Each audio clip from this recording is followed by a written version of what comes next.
اعوذ باللہ من الشیطان اللعین اللعین الرجیم بسم اللہ الرحمن الرحیم الحمد للہ ذی العز الشامخ المنیف ذی الجلال البازخ العظیم ذی الملک الفاخر القدیم مالک الاملاک مفلک الافلاک مسخر الشمس والقمر مکور اللیل والنہار مکور النہار علی اللیل قاسم کل جبار عنید مہلک کل شیطان مرید رب الجنۃ والناس رب العالمین لا یسغرہ صراخ المستصرخین لا یبرح الحاح الملحین العاصم للصالحین موفق للمفلحین مولا العالمین انزل السکینۃ علی قلوب المؤمنین جلت عظمتہ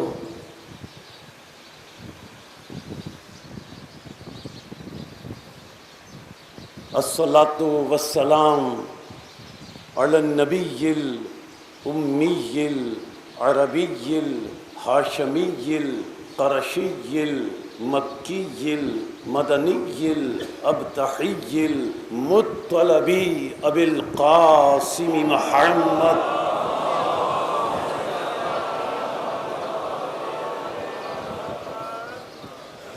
الصلاۃ والسلام علی اہل بیتہ الطیبین الطاہرین المعصومین المظلومین المنتجبین المنتخبین المطہرین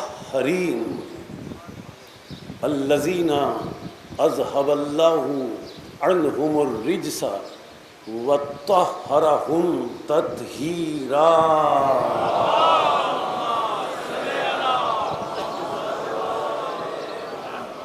اما بعد فقد قال الحکیم فی محکم کلامہ المتین وخطابہ المبین هو اصدق الصادقین وقولہ الحق لأن هو معلن الحق بالحق بسم اللہ الرحمن الرحیم قد جاءکم من اللہ نور و کتاب مبین صلوات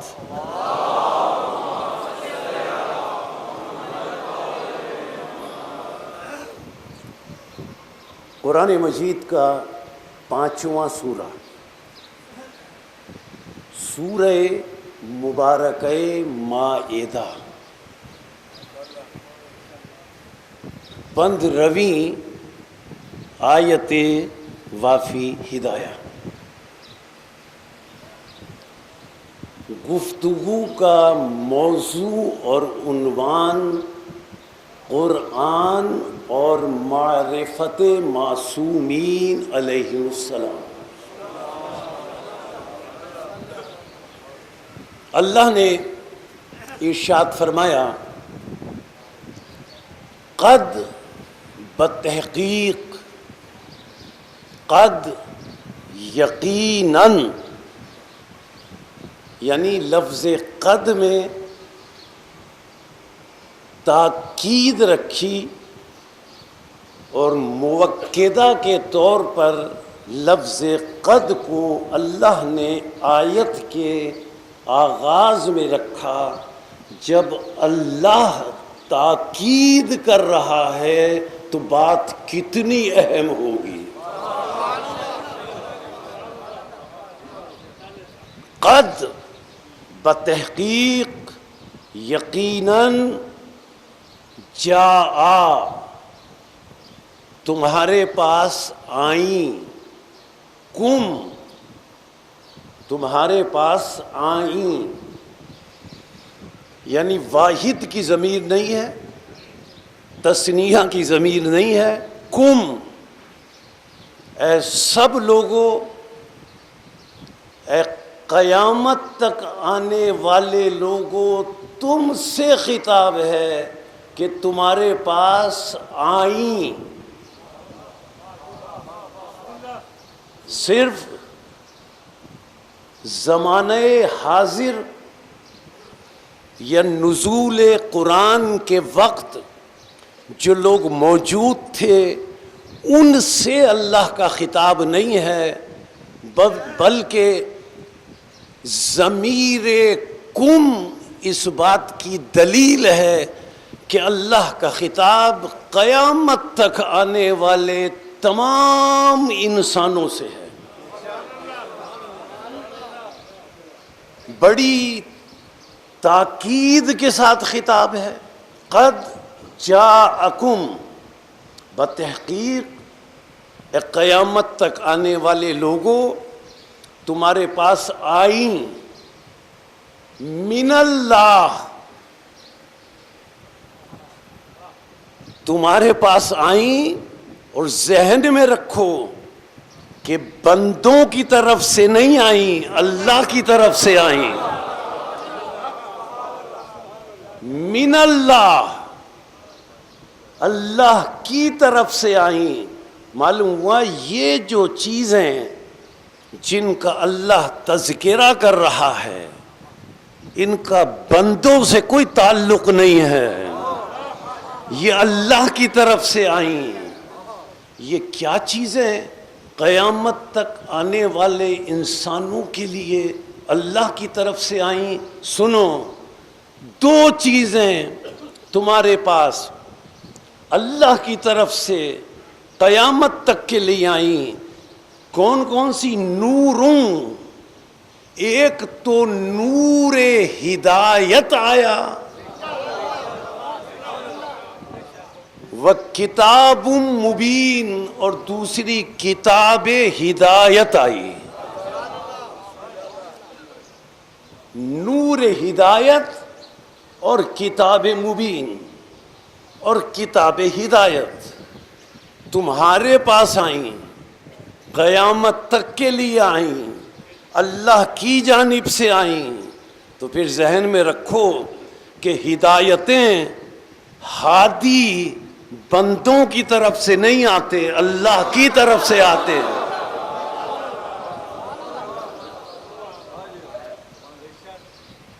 اس کا ترجمہ یہ نہیں ہے کہ نور کتاب مبین ہے اور کتاب مبین نور ہے۔ اگر کتاب مبین نور ہوتا اور نور کتاب مبین ہوتا تو یہ بلاغت اور فصاحت قرآن ہے کہ اللہ نے لفظ نور اور کتاب مبین کے درمیان میں عطف کا واو رکھا، اور عطف کا واو پہلے اور دوسرے لفظ کے درمیان غیریت کا مظہر ہے، اور اس بات کی دلیل ہے کہ نور اور ہے، کتاب اور ہے۔ کتاب لفظ کتبہ سے ہے، یکتبو سے ہے، مکتوبن سے ہے، کتابن سے ہے۔ اس کا اصل 3 حرف ہیں، کتبہ، کاف تے بے، اس سے کتابن، کتابن یا کتابن رفعی حالت ہو یا نسبی حالت ہو یا جری کیفیت ہو، یہاں پر کتاب مبین ہے یعنی رفعی حالت ہے۔ عربی لغت اٹھا کر دیکھیں کہ لفظ کتاب کے معنی کیا ہیں لغت میں۔ تو لغت میں لفظ کتاب کے معنی ہیں جمع کی ہوئی چیزیں.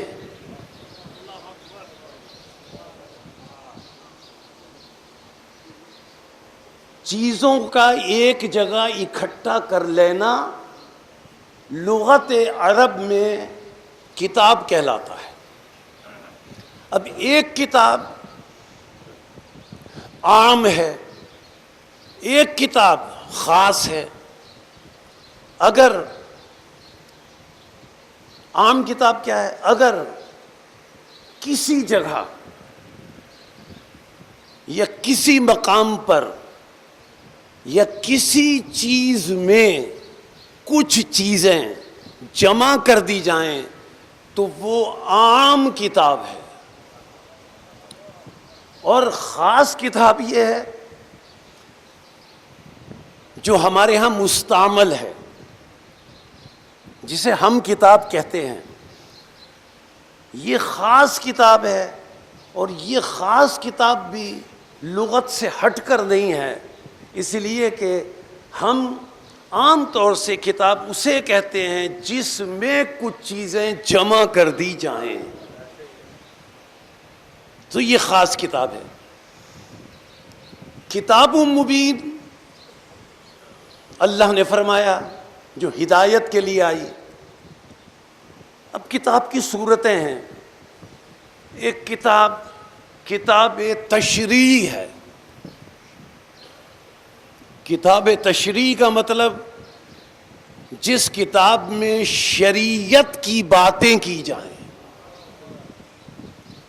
جس کتاب میں فقہ اور اصول فقہ بیان کیا جائے، جس کتاب میں عقیدے اور احکام بیان کیے جائیں، جس کتاب میں علم کلام سے استدلال پیش کر کے عقائد کی وضاحت کی جائے، اسے کہتے ہیں کتاب تشریح.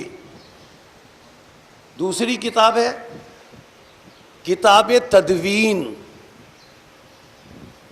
کتاب تدوین کا مطلب کتاب فطرت، زمین، آسمان، سورج، چاند، ستارے، انسان، جانور، سب کتاب تدوین کے اجزاء ہیں، اور ان کے مجموعے کا نام کتاب تدوین ہے.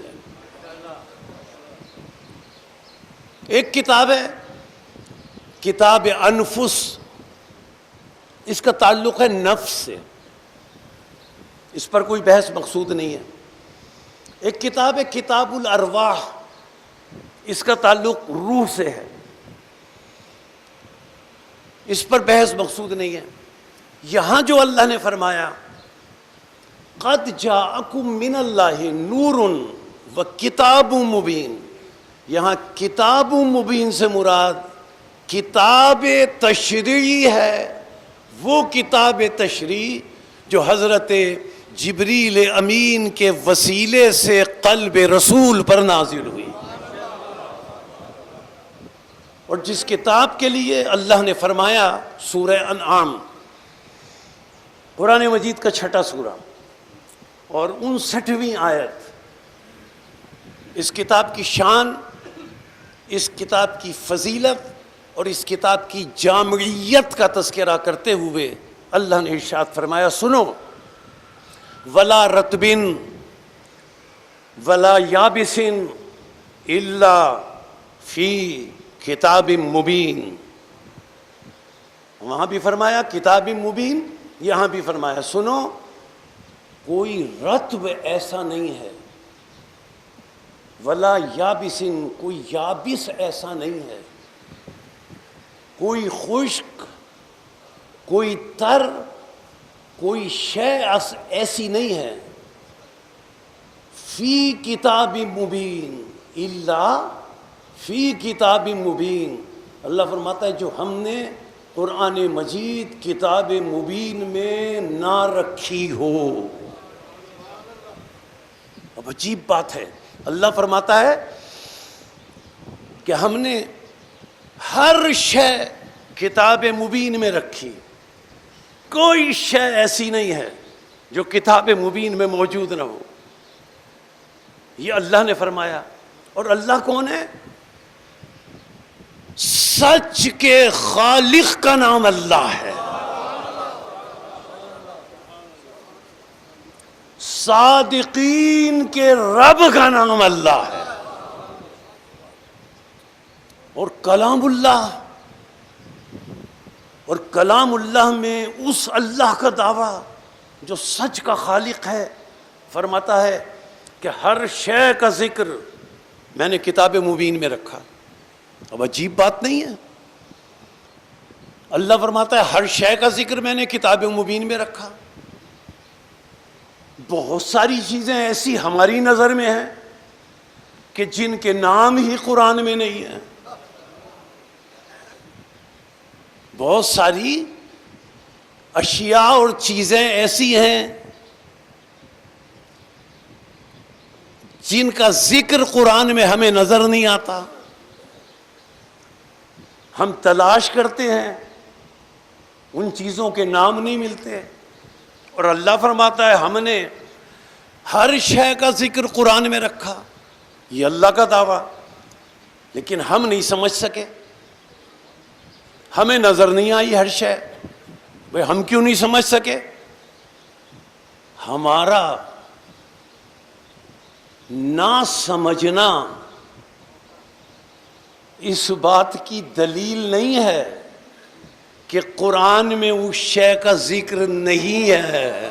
یہ ہمارا نہ سمجھنا، یہ کوئی یقین اور دلیل کی بات نہیں ہے. بھائی ہماری سمجھ میں تو پورا قرآن پڑھ لیجئے، کتنی مختصر کتاب ہے. اللہ فرماتا ہے ہر شے کا ذکر ہے. بھائی ہم نے تو بہت سمجھنے کی کوشش کی، لیکن قرآن مجید میں ہمیں نماز پنجگانہ کی تفصیل اور ترتیب بھی نہیں ملی.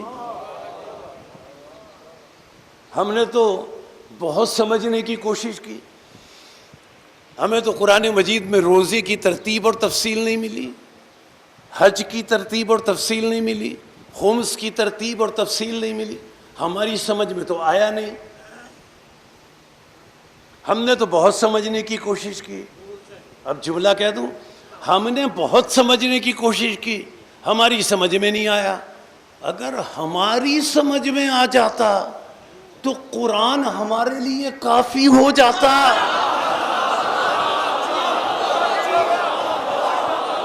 لیکن اگر قرآن ہماری سمجھ کے مطابق نازل ہوتا تو ہماری سمجھ میں آتا. لیکن اللہ نے قرآن کو سمجھنے کے لیے، قرآن کو سمجھنے کے لیے قرآن کو ان کی سمجھ کے مطابق نازل کیا جن پہ قرآن نازل ہوا.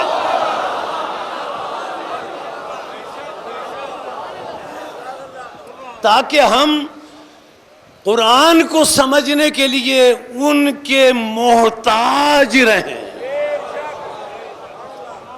کس پر نازل ہوا؟ سورہ شعراء، قرآن مجید کا 26واں سورہ. کس پر نازل ہوا؟ نزل بہ الروح الامین علی قلبک لتکون من المنذرین. سنو، اللہ نے جبریل کے وسیلے سے اے رسول تیرے قلب پر قرآن نازل کیا تاکہ تو لوگوں کو ڈرائے. جو قرآن کو، کتاب مبین کو بہت سمجھنے کا دعویٰ کرتے ہیں اور کہتے ہیں کہ ہم قرآن کو سمجھتے ہیں، ہم قرآن کی آیت سمجھتے ہیں، جو دعویٰ کرتے ہیں کہ ہم قرآن کے لفظوں کو سمجھتے ہیں، ہم قرآن کے مطلب اور مفاہیم کو سمجھتے ہیں، وہ بھی اکثر مقامات پر قرآن کا ترجمہ اور تفسیر کرتے ہوئے رک جاتے ہیں یہ کہہ کر کہ یہ سمجھ میں نہیں آیا. بھئی سمجھ میں کیسے آئے گا جب تک علت کو نہ سمجھا جائے، جب تک علت کو نہ سمجھا جائے معلول سمجھ میں نہیں آ سکتا، جب تک سبب کو نہ سمجھا جائے مسبب سمجھ میں نہیں آ سکتا۔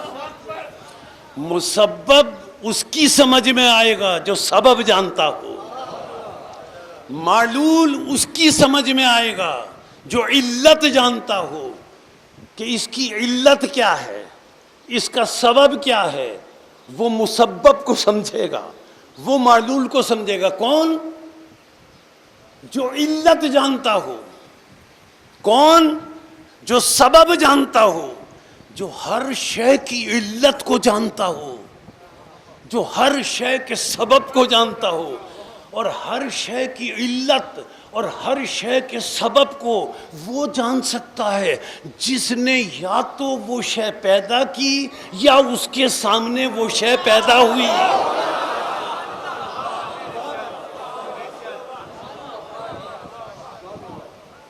علت کے بغیر معلول کو نہیں سمجھا جا سکتا، سبب کے بغیر مسبب کو نہیں سمجھا جا سکتا۔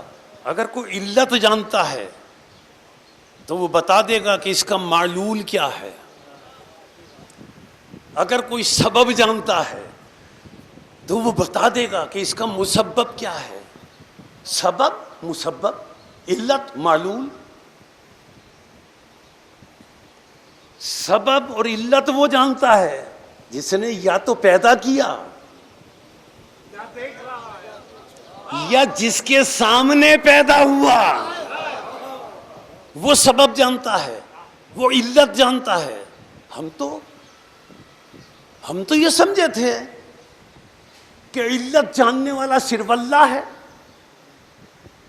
ہم تو یہ سمجھے تھے کہ سبب جاننے والا صرف اللہ ہے، اس لیے کہ جو علت جانتا ہے وہی کہہ سکتا ہے یہ حلال ہے، یہ حرام ہے۔ جو سبب جانتا ہے وہی بتا سکتا ہے کہ اس میں حلت ہے یا اس میں حرمت ہے۔ ہم تو یہ سمجھے تھے کہ حلال کسی شے کو صرف اللہ کرتا ہے، حرام کسی شے کو صرف اللہ قرار دیتا ہے۔ ہم نے تو یہ سمجھا تھا، لیکن عجیب آیت ہے، اور ترجمہ پڑھ لیجئے گا، ہر مسلک نے یہی ترجمہ کیا۔ جو آیت پڑھ کر میں آپ کی سماعتوں کے لیے پیش کر رہا ہوں کہ ہم تو یہ سمجھے تھے کہ کسی شے کو حلال اللہ کرتا ہے، کسی شے کو حرام اللہ کرتا ہے، لیکن اللہ نے یہ کیا فرمایا؟ سورہ اعراف، قرآن مجید کا 7واں سورہ، 7ویں سورے کی 157ویں آیت، اللہ نے بتایا کہ حلال میں نہیں کرتا، کسی شے کو حرام میں نہیں کرتا۔ یہ اللہ کون کرتا ہے؟ آیت کا ترجمہ دیکھیے، اللہ فرماتا ہے یحل لہم الطیبات ویحرم علیہم الخبائث۔ سنو، میرے رسول خاتم کی شان یہ ہے کہ وہ طیب کو دیکھ کر حلال کر دیتا ہے،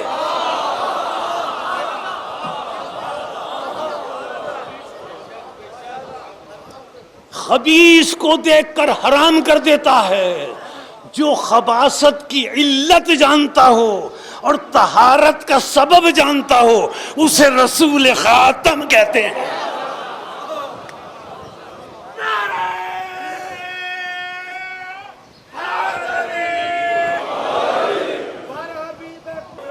جب تک علت سمجھ میں نہ آئے معلول سمجھ میں نہیں آ سکتا، جب تک سبب سمجھ میں نہ آئے۔ اچھا، علت اور سبب کیا ہے؟ اختصار سے عرض کر دوں، تفصیلات میں نہیں جا رہا۔ علت اور سبب کیا ہے؟ یہ عارضی زندگی جو ہے نا ہماری اور آپ کی، سب کی عارضی زندگی، دنیا کی زندگی۔ جانور بھی زندہ ہیں، علت اور سبب عرض کر رہا ہوں۔ ہم بھی زندہ ہیں، علت اور سبب کیا ہے؟ جانور بھی زندہ ہیں، ہم بھی زندہ ہیں۔ جانور بھی مرنا نہیں چاہتے. اگر مرنا نہ چاہتے تو وہ زندہ رہنے کی تدبیر نہ کرتے. انسان بھی مرنا نہیں چاہتا، ورنہ انسان بھی زندہ رہنے کی تدبیر نہ کرتا. علت اور سبب عرض کر رہا ہوں. یہ زندگی جانور میں بھی ہے، انسان میں بھی ہے. اور زندگی انسان کو بھی پیاری ہے، جانور کو بھی پیاری ہے. اگر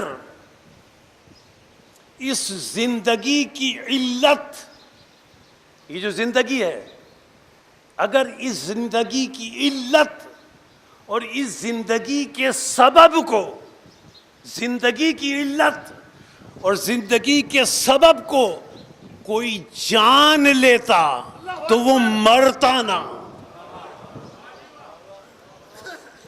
عجیب مرحلہ ہے فکر کا. اگر زندگی کی علت اور زندگی کے سبب کو کوئی سمجھ لیتا تو وہ نہ مرتا. کیوں نہ مرتا؟ وہ علت جانتا تھا زندگی کی، وہ علت جانتا تھا، وہ سبب جانتا تھا زندگی کی. پوری کائنات میں آدم سے قیامت تک، حضرت آدم علیہ السلام سے قیامت تک جتنے آئے کوئی نہیں مرنا چاہتا. لیکن اگر وہ زندگی کی علت اور سبب جان لیتا تو نہ مرتا. اور الحمدللہ حضرت آدم سے قیامت تک صرف ایک فقہ جعفریہ والے ایسے ہیں کہ جنہوں نے زندگی کی علت اور سبب کو جان لیا. رسول سے پوچھا، یا رسول اللہ ہم مرنا نہیں چاہتے، ذرا زندگی کی علت اور سبب بتا دیں. تو رسول نے فرمایا، سنو، زندگی کی علت اور سبب یہ ہے، من ماتا علی حب آل محمد ماتا شہیدا. جو آل محمد کی محبت میں چلا جائے، میدان میں جانے کی ضرورت نہیں ہے، بستر پہ بھی مر جائے.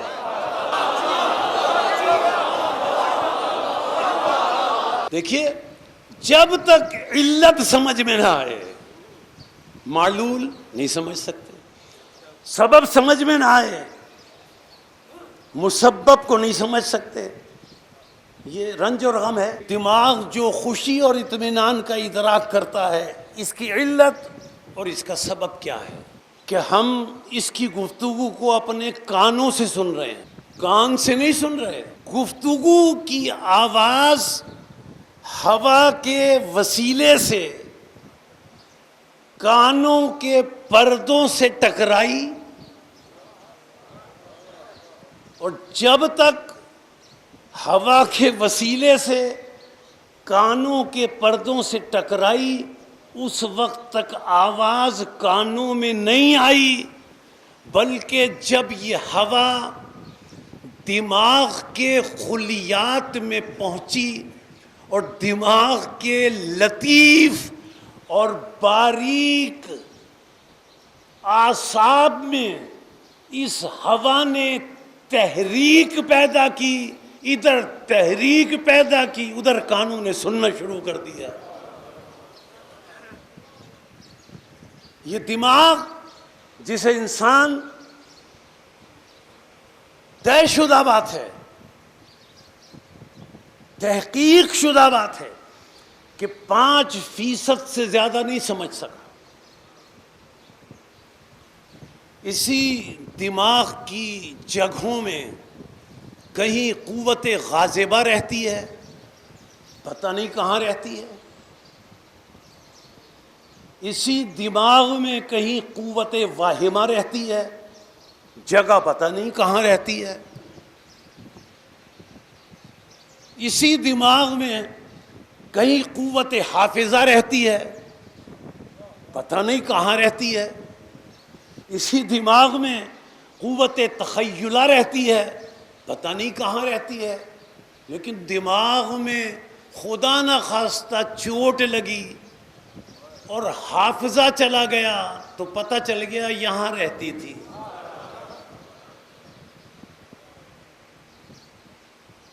واہمہ یہاں رہتی تھی، حافظہ یہاں رہتی تھی. اس دماغ کے قد جاءکم من اللہ نور و کتاب مبین. میں آج پہلی ہدایت کا ذکر کر رہا ہوں کہ کتاب مبین جو ہدایت کے طور پر آئی، یہ کس کی ہدایت کے لیے آئی؟ عقل کی ہدایت کے لیے.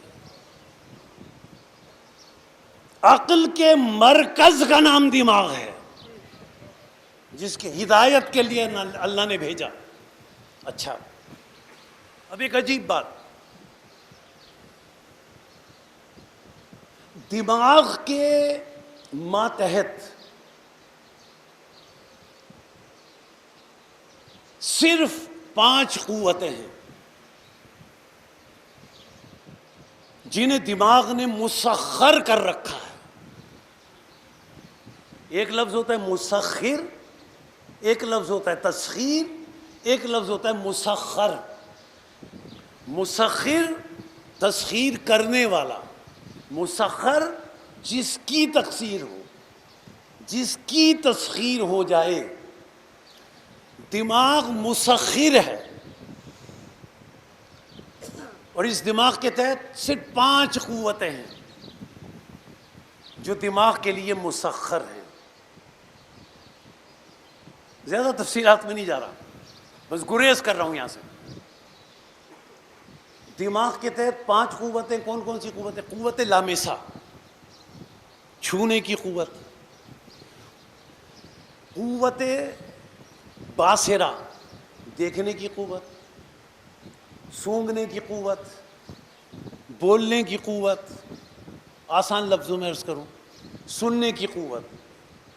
یہ 5 قوتیں ہیں جو دماغ کے لیے مسخر ہیں اور جو انسان کے لیے مسخر ہیں. یہ یاد رکھیں، انسان کے لیے یہ صرف 5 قوتیں مسخر ہیں. اس کے علاوہ انسان یہ نہ سمجھے کہ میرے لیے سب کچھ مسخر ہے. صرف یہ 5 قوتیں مسخر ہیں. ہر شے مسخر نہیں ہے انسان کے لیے. اور انسان کیا سمجھتا ہے؟ ہم نے جہاز ہوا میں چلا لیا تو انسان کو غلط فہمی ہو گئی کہ ہم نے ہوا کو مسخر کر دیا. ہم نے کشتی پانی میں چلا لی، غلط فہمی ہو گئی کہ ہم نے پانی کو مسخر کر دیا. زمین پر چلنے پھرنے لگے، غلط فہمی پیدا ہو گئی، زمین ہمارے لیے مسخر ہے. تم نے جہاز ہوا میں چلایا، ہوا تمہارے لیے اس وقت مسخر ہوتی کہ جب تم چاہتے ہوا تیز چلتی، جب تم چاہتے ہوا آہستہ چلتی. اگر پانی تمہارے لیے مسخر ہوتا تو اگر مسخر ہوتا تو جب تمہاری مرضی ہوتی بارش ہوتی، اور جب تمہاری مرضی نہ ہوتی تو بارش نہ ہوتی. تمہیں زمین پر صرف چلنے پھرنے کا اختیار دیا گیا ہے. پھر جملہ دوہرا دوں اگلا جملہ کہنے کے لیے، تمہیں زمین پر صرف چلنے پھرنے کا اختیار دیا گیا ہے. زمین کو تمہارے لیے مسخر نہیں کیا گیا. زمین کا نام ہے تراب. تراب ہمارے لیے مسخر نہیں ہے. تراب اس ابو تراب کے لیے مسخر ہے جو قیامت میں زمین سے باتیں کرے گا.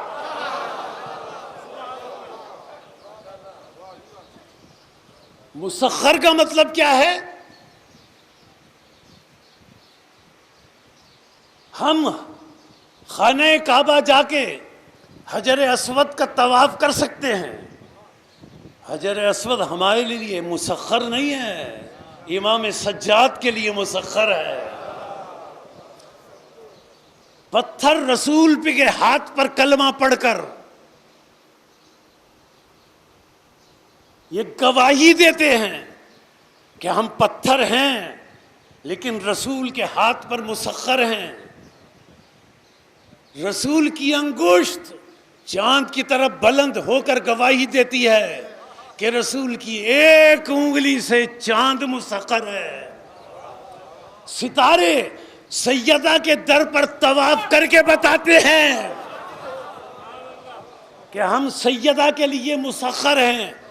اور مغرب میں ڈوبا ہوا سورج علی کی انگلی کے اشارے سے پلٹ کر بتاتا ہے کہ تسخیر اسے کہتے ہیں. تو عزیزان محترم، قد جاءکم من اللہ نور و کتاب مبین. نور اور کتاب مبین آئی، لیکن انسان یہ نہ سمجھے انسان کی ہدایت کے لیے اللہ نے بھیجی کتاب مبین اور نور، تاکہ انسان ہدایت حاصل کرے نور معصومین سے، اور کتاب ہدایت قرآن مجید سے. تو انسان یہ نہ سمجھے کہ ہمارے لیے یہ سب مسخر ہیں. مسخر کس کے لیے ہیں؟ ان ہستیوں کے لیے اللہ نے تسخیر کر دی. بھئی تسخیر کا مقصد کیا ہے؟ بس گفتگو کے اختتامی مرحلے میں آج کی گفتگو کا نتیجہ سماعتوں کے لیے پیش کروں. یہ حواس خمسہ، آنکھیں، کان، ناک، ہاتھ، پیر، یہ سب ہمارے لیے مسخر ہیں اور کچھ مسخر نہیں ہے. مسخر ہونے کا مطلب کیا ہے؟ مسخر ہونے کا مطلب یہ نہیں ہے آنکھیں ہمارے لیے مسخر، تو مسخر ہونے کا مطلب یہ نہیں ہے کہ ہم آنکھوں سے کہیں کہ اے آنکھوں دیکھو. جب ہم کہیں دیکھو تو آنکھیں دیکھیں.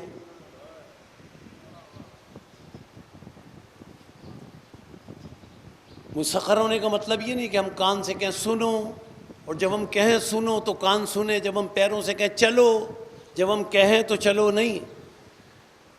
مسخر ہونے کا مطلب یہ ہے کہ ارادہ کیا، دیکھ لیا. تسخیر کا مطلب ارادہ ہے. ارادہ کیا، دیکھ لیا. ارادہ کیا، سن لیا. ارادہ کیا، چل دیے. ارادہ کیا، بول لیے. کہنے کی ضرورت نہیں ہے کہ دیکھو، سنو. یہ ہے مخلوق، یہ ہے مخلوق کے لیے تسخیر. اب دیکھیں ارادہ کیا ہے. ارادہ کیا، دیکھ لیا. اب اللہ نے اسی لفظ ارادہ کو استعمال کیا. سورہ یاسین قرآن مجید کا 36واں سورہ. اب اللہ فرماتا ہے انما امرہ، سنو اللہ کا امر یہ ہے.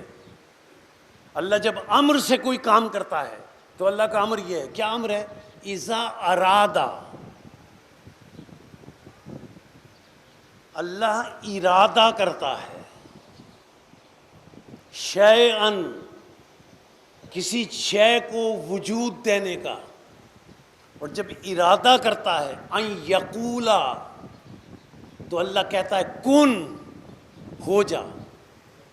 فیکون، وہ شے فوراً ہو جاتی ہے. فوراً کا ترجمہ میں نے کیوں کیا؟ یکون سے پہلے فا ہے. فا کا ترجمہ ہی بلا فصل. فا کا ترجمہ فوراً، اور ایسا سما نہیں ہے، سوفا نہیں ہے. اگر سما یکون ہوتا، سوفا یکون ہوتا تو ترجمہ ہوتا کہ اللہ کن کہتا ہے تو سما سوفا کچھ دیر میں ہو جاتا ہے. نہیں، فیکون اللہ فرماتا ہے بلا فصل ہو جاتا ہے. اور آپ تو بہت مانوس ہیں فا سے، فا سے بہت مانوس ہیں. فا کے معنی بلا فصل. فا کا مطلب کوئی فاصلہ نہیں ہے. کتنے مانوس ہیں آپ. رسول نے کیا فرمایا؟ فیصلہ کر دیا رسول نے، من کنت مولا فا ہذا. فا کا مطلب کیا؟ بلا فصل. تو اللہ کیا کہتا ہے؟ کن کہتا ہوں. بھئی تسخیر تو یہ ہے کہ مخلوق نے آنکھوں سے یہ نہیں کہا کہ دیکھو ارادہ کیا دیکھ لیا. اب اللہ فرماتا ہے میں کن کہتا ہوں. یا اللہ تو کن کہتا ہے اور کن سے پہلے تو فرما رہا ہے ارادہ، میں ارادہ کرتا ہوں. یا اللہ کن میں تو کاف ہے ایک حرف، ایک نون ہے حرف، 2 حرف ہیں، ان کا مجموعہ ہے لفظ کن. یا اللہ تو کن کہتا ہے. امر سے کسی شے کو وجود عطا کرنے کے لیے تو کن کہتا ہے تو وہ شے ہوتی ہے. کاف اور نون یہ 2 حرف تو کہتا ہے. یا اللہ نہ تو حرف کا محتاج ہے نہ تو لفظوں کا محتاج ہے. جو محتاج ہو جائے وہ اللہ نہیں ہے. تو یہ کن کیوں کہا؟ کن ہمیں سمجھانے کے لیے کہا کہ ہم نہیں سمجھ سکتے تھے جب تک کہ وہ کن نہ کہتا. ہمیں سمجھایا، ورنہ اس نے فرمایا اذا ارادہ، جب وہ ارادہ کرتا ہے. اب آپ ذرا توجہ تو کریں کہ ہم اپنی آنکھوں سے یہ نہیں کہتے کہ دیکھو، کانوں سے یہ نہیں کہتے کہ سنو، زبان سے یہ نہیں کہتے کہ بولو. ارادہ کیا دیکھ لیا، ارادہ کیا سن لیا، ارادہ کیا بول لیے. جب مخلوق کا یہ ارادہ ہے تو خالق کا کیا ارادہ ہوگا؟ بھئی جب مخلوق کا یہ ارادہ ہے تو خالق کے ارادے کی شان کیا ہوگی؟ اب میں عرض کروں خالق کا ارادہ کیا ہوگا؟ معصوم سے پوچھا گیا کہ خالق کے ارادے کی شان کیا ہے، خالق کا ارادہ کیا ہے؟ تو چھٹے امام نے فرمایا انظر الینا نحن ارادۃ اللہ، ہماری طرف دیکھ، ہم محمد والے محمد اللہ کا ارادہ ہے.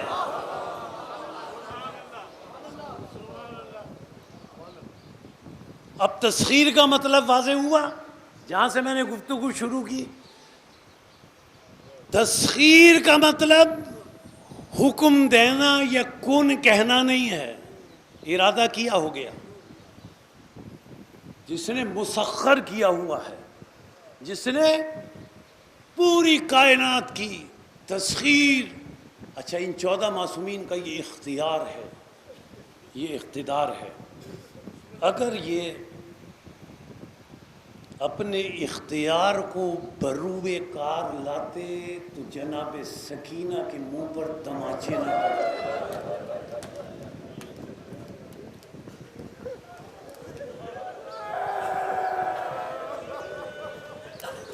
آج عزیزوں، آج ایام عزا کا پہلا دن ہے نا. اچھا در بندی تہرانی جملہ کہتے ہیں، میں اپنی جانب سے نہیں کہہ رہا، کہ مجلس میں کوئی آئے یا نہ آئے 3 بیویاں ضرور آتی ہیں. آپ سمجھ گئے نا؟ ایک جناب فاطمہ سلام اللہ علیہ، ایک جناب زینب سلام اللہ علیہ، ایک جناب سکینہ سلام اللہ علیہ. اور جب عزادار روتے ہیں، جب گریہ کرتے ہیں تو 4 سالہ سکینہ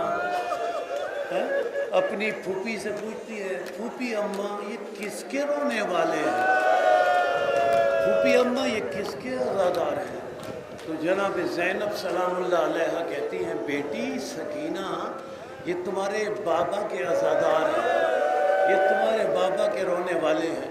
تو جناب سکینہ کہتی ہے پھوپھی اماں اگر اتنے سارے عزادار کربلا میں ہوتے تو میرے منہ پر تماچے نہ پڑتے. اگر اتنے سارے عزادار کربلا میں ہوتے. عزیزوں 28 رجب ہے جب امام حسین علیہ السلام مدینے سے روانہ ہوئے. آپ جانتے ہیں نا لعین نے دربار میں بلایا تو امام حسین نے تمام جوانان بنی ہاشم کو ساتھ لیا کہ ہتھیار بدن پر سجا لو. لیکن سب سے مخاطب ہو کر امام حسین نے کہا کہ تم دربار سے باہر رہنا جب تک میری آواز بلند نہ ہو، اندر نہ آنا۔ آپ جانتے ہیں نا، میں تو صرف آنسوؤں کی نظر یہ جملے کر رہا ہوں۔ ولید نے کہا بیعت کرو، تو جملہ کیا تھا؟ امام نے فرمایا کیا مجھ جیسا اس جیسے کی بیعت کرے گا؟ ادھر امام حسین علیہ السلام کی آواز کا بلند ہونا تھا۔ جوانان بنی ہاشم اور خصوصاً حضرت عباس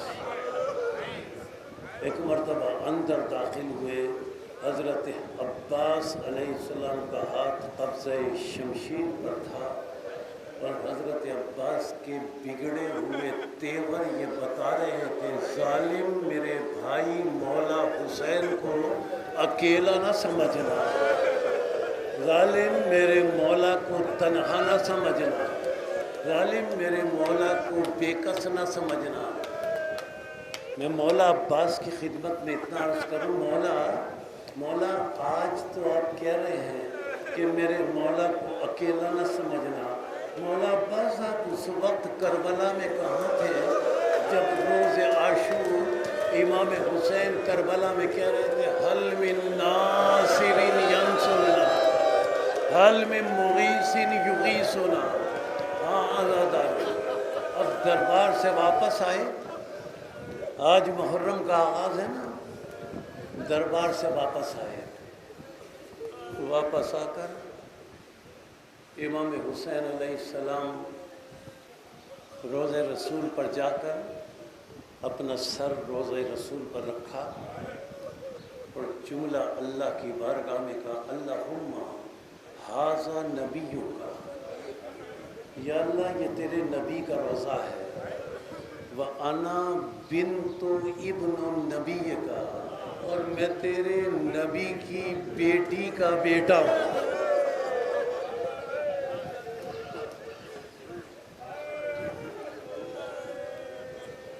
امام حسین علیہ السلام پر غنودگی طاری ہوئی، روز رسول پر روتے روتے رسول اکرم غنودگی کے عالم میں قبر سے امام حسین علیہ السلام کے پاس آئے، اپنے سینے سے لگا کر امام حسین علیہ السلام سے رسول اللہ نے کہا بیٹا اب تو بہت جلد میرے پاس آنے والا ہے۔